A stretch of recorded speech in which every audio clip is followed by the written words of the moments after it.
Allah. Setelah beberapa waktu yang lalu sempat heboh soal mu'alafnya Dr. Richard Lee ya. Kali ini beberapa hari yang lalu ternyata ada lagi YouTuber yang mu'alaf. Nah, YouTuber ini siapa? YouTuber ini adalah Bobon Santoso. Yang mana dia itu adalah seorang chef sebenarnya ya. Dia seorang YouTuber, tapi fokus channel YouTube-nya itu tentang masak. Bahkan pernah masak babi itu dibagi-bagi banyak orang gitu.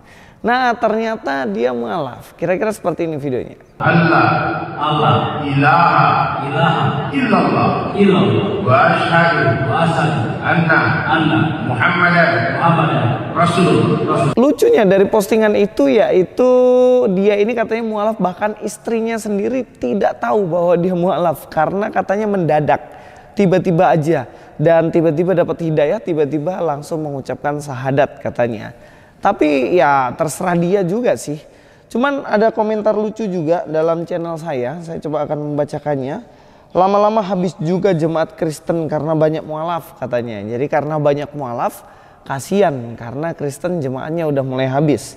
Kenapa bisa begitu? Ya karena itu tadi, iman goyah akibat ke gereja seminggu sekali. Sehingga hari Senin sampai Jumat kosong nih, masuklah para penggoda iman goyah pindah agama deh. Bentar lagi Hotman Paris, Denny Sumargo masih dalam tahap digoda, doakan saja, hehehe. Nah, kalau komentarnya ini sebenarnya saya bingung sama yang komen ini Kristen atau Islam. Nah, kalau dari komennya kan memang agak ambigu ya, bisa jadi dia Kristen yang mana dibilang ya bisa habis nih Kristen karena mu'alaf. Ya karena ke gereja cuma seminggu sekali. Jadi saya katakan dulu ya, memang kalau dibilang Kristen tuh makin habis sebenarnya enggak juga. Kristen tuh banyak sebenarnya, bahkan yang masuk ke agama Kristen juga banyak. Cuman kita ini nggak expose kan. Ngapain juga diekspos? Nanti malah jadi masalah baru lagi. Lebih baik iman itu kan dengan Tuhan, pribadi dengan Tuhan. Kalau memang dia mau serius sama Tuhan, setia sama Tuhan, ya biarlah dia belajar agama dengan baik. Jadi ada beberapa yang kemudian mengaku untuk percaya Yesus dan masuk pada agama Kristen. Cuman ya nggak perlu diekspos, bener nggak? Ngapain diekspos begitu? Nah, itu banyak yang silent seperti itu. Bahkan kalau kita lihat di gereja-gereja sekarang kan, banyak gereja-gereja gede, gereja-gereja besar, jemaatnya banyak banget. Dan banyak dari mereka itu sebenarnya perpindahan dari agama yang sebelumnya Islam gitu. Tapi nggak perlu kita ekspos siapa-siapa aja. Nanti malah jadi masalah baru kan seperti itu. Nah, kenapa bisa begitu? Karena itu tadi, iman goyah akibat ke gereja seminggu sekali. Ya memang kalau untuk ini yang mengatakan orang Kristen, ya memang jelas ini kesalahan banyak orang.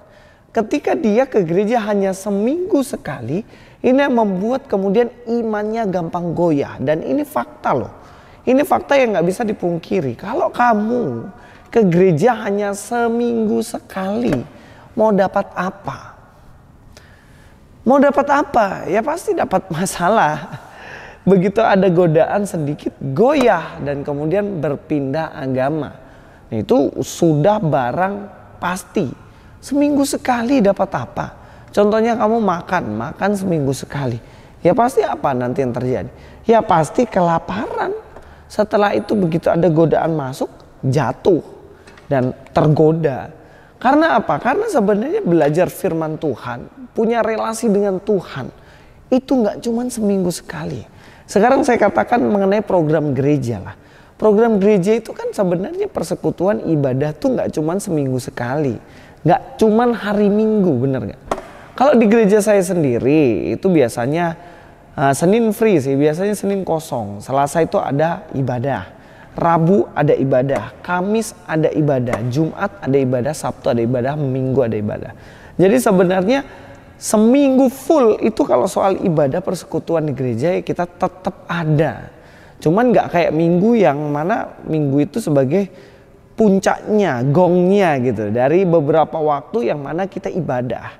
Tapi belajar firman Tuhan, bersekutu dengan Tuhan, membangun relasi dengan Tuhan, itu nggak cuma seminggu sekali. Tapi sehari bisa berkali-kali. Kenapa saya katakan berkali-kali? Karena seperti ini.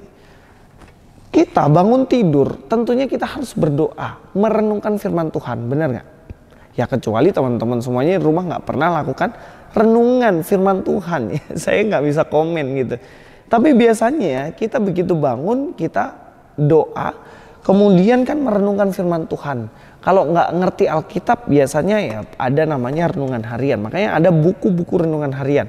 Sekarang sudah ada banyak sekali di online itu renungan harian. Bisa langsung akses aja di internet, itu banyak banget. Dari situ kita dibantu untuk memahami Alkitab. Kita mengerti apa yang dikatakan Alkitab. Setelah kita memahami, mengerti itu, maka seharian penuh kita harus lakukan. Kita melakukan apa yang menjadi perintah Tuhan melalui Alkitab itu.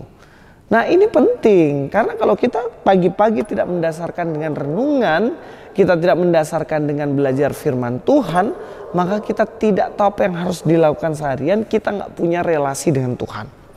Makanya relasi dengan Tuhan nggak cuma seminggu sekali. Ini problemnya, kalau cuma seminggu sekali, inilah yang kenapa mereka tidak mengerti firman Tuhan, mudah goyah, diombang-ambingkan, dan mereka mualaf. Seseorang, saya yakin ya, yang belajar Alkitab sungguh-sungguh, dia mengikuti apa yang Tuhan mau dengan sungguh-sungguh, dia tidak akan pernah meninggalkan agama Kristen. Mereka meninggalkan agama Kristen, jelas mereka nggak belajar Alkitab dengan sungguh-sungguh. Jadi kalau ini sebenarnya pengingat juga supaya kita ini ke gereja nggak cuma setahun 2 kali, Paskah sama Natal, nggak cuma seminggu sekali tiap kebaktian umum hari Minggu, tapi every day, setiap hari, kalau bisa every time kita itu memiliki relasi dengan Tuhan. Nah, komentarnya lagi dikatakan Senin sampai Jumat kosong nih, masuklah para penggoda iman goyah pindah agama. Nah, ini problem. Kalau kalian kosong melompong iman, pikiran, hati kosong melompong, mudah banget akan dibawa kepada penggoda iman yang menawarkan untuk meninggalkan Yesus. Nah, dikatakan ini bentar lagi Hotman Paris, Denny Sumargo masih dalam tahap digoda, doakan saja. Ya, ini penting, kita harus mendoakan saja mereka supaya mereka memiliki iman yang kuat. Tadi saya mengatakan Hotman Paris, saya lihat ya, dia memang ada potensi untuk katanya mengatakan saya akan pindah agama. Kalau Denny Sumargo nggak tahu ya, saya ingatin aja lah nanti. Bang, janganlah kau pindah agama bang. Belajar dulu baik-baik supaya mengerti. Jangan sampai Yohanes 14 ayat 6, akulah jalan kebenaran dan hidup. Dan tidak ada satu orang pun yang bisa kepada Bapa kalau tidak melalui aku. Jalan satu-satunya cuma Yesus. Kalau kita lewat jalan lain, kira-kira sampai enggak? Jelas enggak kan? Makanya belajar baik-baik supaya tahu nih kepada siapa aku percaya. Dan kita memiliki iman yang benar dalam Kristus.